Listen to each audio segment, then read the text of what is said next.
ನಮಸ್ಕಾರ ಎಲ್ರಿಗೂ. ನಾನು ನಿಮ್ಮ ಪ್ರೀತಿಯ ವೀಕ್ಷಕ and welcome to my YouTube channel. ಇವತ್ತಿನ ವಿಡಿಯೋ ಏನು ಗೊತ್ತಾ? ಅಬ್ಬಾಪ್ರೇ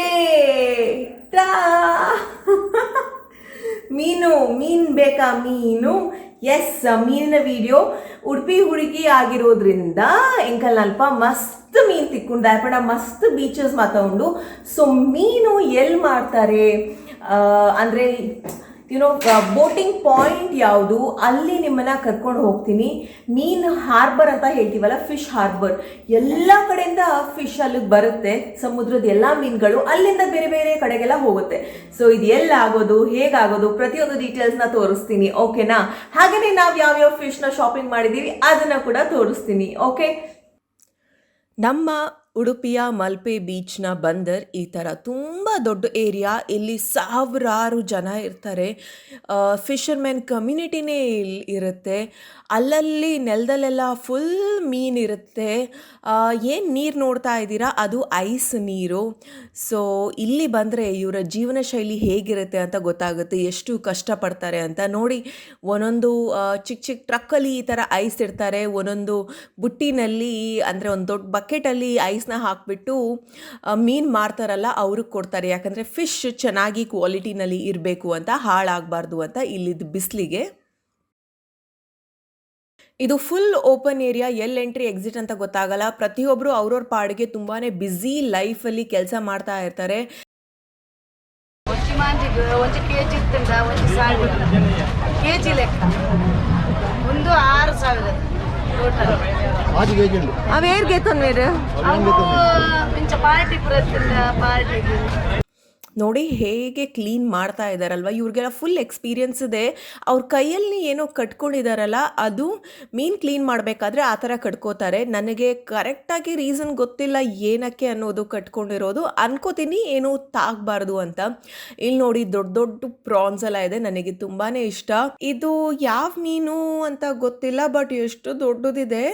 ಹಾಗೆ ಅಮ್ಮನ ಕೇಳ್ತಾ ಇದ್ವಿ, ಇದೆಲ್ಲ ಮೀನು ನಾವು ತಿಂತೀವ ಅಂತ, ಬಿಕಾಸ್ ನನಗೆ ಗೊತ್ತಿರಲ್ಲಲ್ವ ಯಾವ ಮೀನು ತಿಂತೀವಿ ಇಲ್ಲ ಅಂತ. ಚಿಕ್ಕ ವಯಸ್ಸಿಂದಾನು ಅಪ್ಪ ಅಮ್ಮನೇ ಫಿಶ್ ಮಾರ್ಕೆಟಿಗೆ ಹೋಗಿ ತರ್ತಾ ಇದ್ರು ಮೀನು. ಪುಟ್ಟ ಮೀನು, ದೊಡ್ಡ ಮೀನು, ಬೇರೆ ಬೇರೆ ಸೈಜ್ ಮೀನು ಎಲ್ಲ ಇದೆ. ಇದು ಬ್ಲ್ಯಾಕ್ ಕಲರ್ ಪಾಂಫ್ರೆಟ್ ಅಂತ, ಕಪ್ಪು ಮಾಂಜಿ ಅಂತ ಹೇಳ್ತೀವಿ ತುಳುನಲ್ಲಿ. ಇದು ಬೊಳಂಜೀರ್ ಮೀನು, ತುಂಬಾ ಚೆನ್ನಾಗಿರುತ್ತೆ. ಇದರ ಸಾರು ಮಾಡಿದ್ರೆ ಪುಟ್ಟದಾಗಿರುತ್ತೆ. ನೋಡಿ ಅವುಗಳ ಕಣ್ಣು, ಅವುಗಳ ಪ್ರತಿಯೊಂದು ಡೀಟೇಲ್ಸ್, ಕೈ ಕಾಲು ಹೆಂಗಿದೆಯಲ್ಲ. ನಾನು ನಿಮಗೆ ತುಂಬ ಇಂಟ್ರೆಸ್ಟಿಂಗ್ ಡೀಟೇಲ್ಸ್ನ ಶೇರ್ ಮಾಡಬೇಕು, ಸೊ ಮಿಸ್ ಮಾಡದೆ ಕೊನೆ ತನಕ ನೋಡಿ. ಇಲ್ಲಿ ಅವ್ರು ನೋಡಿ ಟೊಪ್ಪಿ ಹಾಕ್ಕೊಂಡಿದ್ದಾರೆ, ತುಂಬ ಬಿಸಿಲಿರುತ್ತಲ್ವಾ. ಹಾಗೆಯೇ ಅವರೇ ಕರೆದು ಹೇಳ್ತಾರೆ ಇದಕ್ಕೆ ಇಷ್ಟು ರೇಟ್ ತಗೊಳ್ಳಿ ಅಂತ. ತುಂಬಾ ಬ್ಯುಸಿ ಇರ್ತಾರೆ. ಹಾಗೆಯೇ ಇಲ್ಲಿ ಆಕ್ಷನ್ ಕೂಡ ನಡೆಯುತ್ತೆ. ನೋಡಿ ಹೇಗೆ ನಡೆಯುತ್ತೆ ಅಂತ. ಅದು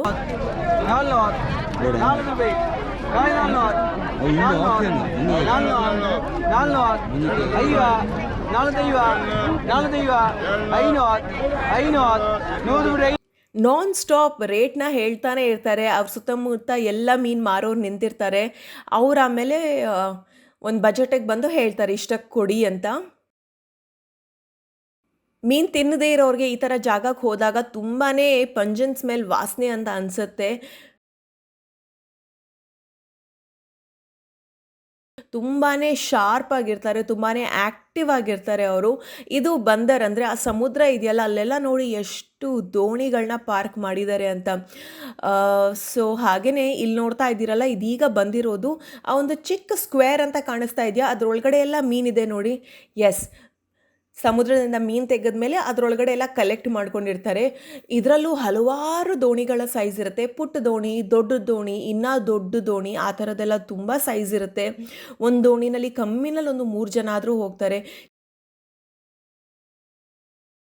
ಬಂದಿದ ತಕ್ಷಣ ಈ ಥರ ಒಂದೊಂದು ಬಾಸ್ಕೆಟ್ಗೆಲ್ಲ ಹಾಕಿ ತಗೊಂಡು ಹೋಗ್ತಾರೆ. ಇದೇನು ಸುಲಭ ಇಲ್ಲ, ಮೀನು ವೇಟ್ ಇದೆ, ಭಾರ ಇರುತ್ತೆ.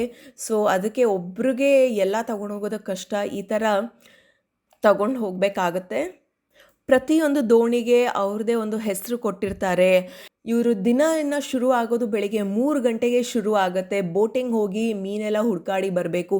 ನಮ್ಮ ತಂದೆ ಹೇಳ್ತಾ ಇದ್ರು, ಅಲ್ಲಿ ಆಪೋಸಿಟ್ ಸೈಡಲ್ಲಿ ಒಂದು ಕಾಣಿಸ್ತಾ ಇದೆಯಲ್ಲ, ಝೂಮ್ ಮಾಡ್ತಾ ಇದ್ದೀನಿ, ಅದು ದೋಣಿ ತಯಾರು ಮಾಡುವಂಥ ಜಾಗ ಅಂತೆ.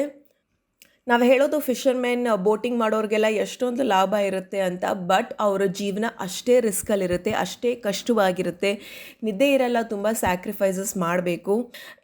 ಇನ್ನೊಂದು ಏನು ಅಂದರೆ ಕೆಲವೊಂದು ಮೀನನ್ನ ಈ ಥರ ವೇಟ್ ನೋಡಿ ಪಕ್ಕದಲ್ಲಿ ಇರ್ತಾರೆ, ಆ ಟ್ರೇಯಿಂದ ತೆಗೆದು ವೇಯಿಂಗ್ ಮಿಷಿನ್ಗೆ ಹಾಕ್ತಾರೆ, ಅದನ್ನು ಒಬ್ಬರು ನಿಂತಿರ್ತಾರೆ ನೋಟ್ ಮಾಡೋದಕ್ಕೆ, ಆಮೇಲೆ ಅದನ್ನು ತೆಗೆದುಬಿಟ್ಟು ಪಕ್ಕದಲ್ಲಿ ಹಾಕ್ತಾರೆ.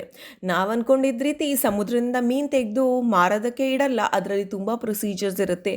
ಆಕ್ಷನ್ ಫಸ್ಟ್ ನಡೆಯುತ್ತೆ, ಆಕ್ಷನಿಂದ ಆದಮೇಲೆ ಸಾಮಾನ್ಯ ಜನರಿಗೆ ಎಷ್ಟು ರೇಟಿಗೆ ಬೇಕೋ ಆ ರೇಟಿಗೆ ಆ ಥರ ಮಾರ್ತಾರೆ. ಇವ್ರಿಗೆ ಜಾಸ್ತಿ ಪ್ರಾಫಿಟ್ಸ್ ಬರೋದು ಹೋಟೆಲ್ಸಿಂದ, ಮದುವೆ ಫಂಕ್ಷನ್ ಥರ ಸಂಗೀತ ಮೆಹಂದಿ ಕಾರ್ಯಕ್ರಮ ಎಲ್ಲ ಇದ್ದಾಗ ಜಾಸ್ತಿ ಜನ ತಗೋತಾರೆ ಅಲ್ವಾ, ಸೊ ಆ ಥರ ಇದರಲ್ಲಿ ಜಾಸ್ತಿ ಪ್ರಾಫಿಟ್ ಬರುತ್ತೆ. ವೆಜಿಟೇರಿಯನ್ ತಿನ್ನೋರಿಗೆ ಒಂದು ಸ್ವಲ್ಪ ವೀಡಿಯೋ ನೋಡಿದ್ರೆ ಕಷ್ಟ ಆಗ್ಬೋದು, ಬೇಜಾರು ಕೂಡ ಆಗ್ಬೋದು, ಬಟ್ ಇದು ಫುಡ್ ಚೇನ್ ಅಲ್ವಾ. ಮೀನು ತಗೊಳ್ಳೋದು ನಾವು, ಅದನ್ನು ಹಿಡ್ಕೊಳ್ಳೋ ಬಿಸ್ನೆಸ್ ಮಾತ್ರ ನಮ್ಮ ತಂದೆಗೆ. ಇದು ಟ್ರಕ್ಕಲ್ಲಿ ತೊಗೊಂಡೋಗ್ತಾ ಇದ್ದಾರೆ, ಇದನ್ನು ಎಕ್ಸ್ಪೋರ್ಟ್ ಮಾಡೋ ಮೀನಂತೆ, ಗೊತ್ತಿಲ್ಲ ಯಾರು ತಗೋತಾರೆ ಅಂತ. ಬಟ್ ನೋಡಿ, ಇದರಿಂದ ಒಂದು 10 ಮೀನು ಬಿದ್ದರೂ ಅವ್ರಿಗೇನು ಬೇಜಾರು ಅನ್ಸಲ್ಲ, ಲಾಸ್ ಅನ್ಸಲ್ಲ. ಅಮ್ಮ ಕೇಳ್ತಾ ಇದ್ರು ಇದ್ರ ಡೀಟೇಲ್ಸ್ ಎಲ್ಲ, ಇದು ಯಾರು ತಿಂತಾರೆ, ಎಲ್ಲಿಗೆ ತೊಗೊಂಡೋಗ್ತೀರಾ ಅಂತ. ಬಿಕಾಸ್ ನಮ್ಮ ಉಡುಪಿ ಮಂಗಳೂರು ಕಡೆಯವರು ಎಲ್ಲ ಮೀನು ತಿನ್ನಲ್ಲ, ಕೆಲವೊಂದು ತಿಂತೀವಿ. ಇಲ್ಲೆಲ್ಲ ದೊಡ್ಡ ದೊಡ್ಡ ಲಾರೀಸ್ ಏನು ನೋಡ್ತಾ ಇದ್ದೀರಾ ನೀವು, ಇದನ್ನು ಎಕ್ಸ್ಪೋರ್ಟ್ಗೆ ಅಂತ, ಅಂದರೆ ಇದರಲ್ಲೆಲ್ಲ ಹಾಕಿ ಐಸೆಲ್ಲ ತುಂಬಿಸ್ಕೊಂಡು ಬೇರೆ ಬೇರೆ ಕಡೆಗೆಲ್ಲ ಹೋಗುತ್ತೆ ಇದು. ನಾನಿವಾಗ ಸದ್ಯಕ್ಕೆ ಉಡುಪಿನಲ್ಲಿದ್ದೀನಲ್ಲ, ಅಮ್ಮ ವೆರೈಟಿ ಫಿಶ್ನ ತಯಾರಿ ಮಾಡಿ ಕೊಡ್ತಾರೆ. ವಾವ್, ಎಷ್ಟು ರುಚಿಯಾಗಿರುತ್ತೆ ಗೊತ್ತಾ. ಮಂಗಳೂರು ಉಡುಪಿ ಸ್ಟೈಲ್ ಮೀನು ಥರ ಎಲ್ಲೂ ಸಿಗಲ್ಲ. ಇದು ಮೀನು ಮಾರೋರು ಮೀನೆಲ್ಲ ತಗೊಂಡು ಅವ್ರಿಗೆ ಇವತ್ತಿನ ದಿನ ಏನು ಮಾರೋದಕ್ಕೆ ಬೇಕು ಅದನ್ನೆಲ್ಲ ತಗೊಂಡು ಎಲ್ಲ ಶೇರ್ ಮಾಡಿ ಒಂದೇ ಆಟೋದಲ್ಲಿ ಹೋಗ್ತಾರೆ. ಮೀನು ಮಾರೋ ಕಡೆ ಪಕ್ಷಿಗಳು ಇಲ್ಲದೆ ಇರುತ್ತಾ, ತುಂಬಾ ಮೀನು ತಿನ್ನೋ ಪಕ್ಷಿಗಳು ಅಲ್ಲಿ ಇಲ್ಲಿ ಅಂತ ಇದ್ದೇ ಇರುತ್ತೆ, ಅವುಗಳಿಗೆ ಭಯನೇ ಇಲ್ಲ. ಬಿಕಾಸ್ ಇವ್ರ ಮಧ್ಯೆ ಇದ್ದು ಅವ್ರಿಗೆ ಗೊತ್ತಿದೆಯಲ್ಲ, ಇವ್ರ ಪಾಡಿಗೆ ಇರ್ತಾರೆ. ಆ ಪಕ್ಷಿಗಳು 1-2 ಅಲ್ಲಿ ಮಧ್ಯದಲ್ಲಿ ತಿಂದು ಹೋಗ್ತಾರೆ. ಹಾಗೆಯೇ ಇದು ಒಣಮೀನು ಅಂದರೆ ಅದರದ್ದೇ ಒಂದು ರುಚಿ ಇರುತ್ತೆ. ಈ ಮೀನನ್ನ ಈ ಥರ ಬಿಸಿಲಲ್ಲಿ ಒಣಗಕ್ಕೆ ಹಾಕ್ತಾರೆ. ನೋಡಿ ಎಷ್ಟು ದೊಡ್ಡ ಜಾಗ ಮಾಡಿ ಹಾಕಿದ್ದಾರೆ ಅಂತ. ಒಂದಿನ ಒಣಗಿಸಲ್ಲ, ಸುಮಾರು ದಿನ ಒಣಗಿಸ್ತಾರೆ ಇದನ್ನು. ಇದರಲ್ಲೂ ಹಲವಾರು ರೀತಿಯ ಮೀನಿರುತ್ತೆ. ನಮ್ಮ ಮನೆಯಲ್ಲೂ ನಾವು ಒಣಮೀನೆಲ್ಲ ತಿಂತೀವಿ, ಏನು ಸಖತ್ ಟೇಸ್ಟಿ ಇರುತ್ತೆ ಗೊತ್ತಾ ಅದು. ಇಲ್ಲಿಗೆ ಈ ವ್ಲಾಗ್ ಮುಗೀತು. ಆದರೆ ನಾವು ಯಾವ ರೀತಿಯ ಮೀನೆಲ್ಲ ತೊಗೊಂಡಿದ್ದೀವಿ ಅಂತ ನೋಡಬೇಕು ಅಲ್ವಾ. ಸೊ ಮನೆಗೆ ಹೋಗ್ತಾ ಇದ್ದೀವಿ ಈಗ, ನಾನು ನಿಮಗೆ ತೋರಿಸ್ತೀನಿ. ಸೊ ಮಿಸ್ ಮಾಡದೆ ನೋಡಿ. ನಾವೊಂದು 10 ವೆರೈಟಿ ಮೀನನ್ನ ತಂದಿದ್ದೀವಿ. ಮೀನು ಕಟ್ ಮಾಡೋದಂದರೆ ಸುಲಭ ಇಲ್ಲ, ಹುಷಾರಾಗಿ ಮಾಡಬೇಕು. ಕೆಲವೊಂದು ಮೀನು ತುಂಬಾ ಜಾರುತ್ತೆ, ತುಂಬಾ ಸಾಫ್ಟಾಗಿರುತ್ತೆ, ನೀಟಾಗಿ ಕ್ಲೀನ್ ಮಾಡಬೇಕು. ಆ್ಯಂಡ್ ನನಗಂತೂ ಮೀನು ಕ್ಲೀನ್ ಮಾಡೋದಕ್ಕೆ ಗೊತ್ತಿಲ್ಲ. ಸೊ ನಮ್ಮಮ್ಮ ಚೆನ್ನಾಗಿ ಕ್ಲೀನ್ ಮಾಡ್ತಾರೆ, ನೀಟಾಗಿ ಮಾಡ್ತಾರೆ. ಕೆಲವೊಂದು ಸತಿ ಅವ್ರಿಗೂ ಗಾಯ ಆಗಿದೆ, ಮೀನು ಕ್ಲೀನ್ ಮಾಡಬೇಕಾದ್ರೆ ತಾಗುತ್ತೆ. ಸೊ ಹುಷಾರಾಗಿ ಮಾಡಬೇಕಾಗುತ್ತೆ. ಐ ಹೋಪ್ ನಿಮಗೆ ನಮ್ಮ ತುಳುನಾಡು ಸ್ಟೈಲ್ನ ಈ ಒಂದು ವ್ಲಾಗ್ ಇಷ್ಟವಾಗುತ್ತೆ. ತುಳುನಾಡಲ್ಲಿ ಇದ್ದು ತುಳುನಾಡು ಸ್ಟೈಲ್ ವೀಡಿಯೋಸ್ ಮಾಡಲಿಲ್ಲ ಅಂದರೆ ಖಂಡಿತವಾಗ್ಲೂ ಒಂದು ಚಾನ್ಸ್ ಮಿಸ್ ಮಾಡ್ದಂಗೆ ಆಗುತ್ತೆ ಅಲ್ವಾ. ಸೊ ನಿಮ್ಮ ಪ್ರೀತಿಯ ತುಳುನಾಡು ಕನ್ನಡದ ಹುಡುಗಿನ ಪ್ರೋತ್ಸಾಹಿಸಿ ಅಂತ ಹೇಳ್ತಾ, ಇಂಚನೆ ಸಪೋರ್ಟ್ ಮಲ್ಪ್ಲೆ, ವಿಡಿಯೋ ಇಷ್ಟ ಅಂಡ ಲೈಕ್ ಮಲ್ಪ್ಲೆ, ಅಂಚನೆ ಸಬ್ಸ್ಕ್ರೈಬ್ ಮಲ್ಪ್ಲೆ. Thank you so much. Bye. Lots of love.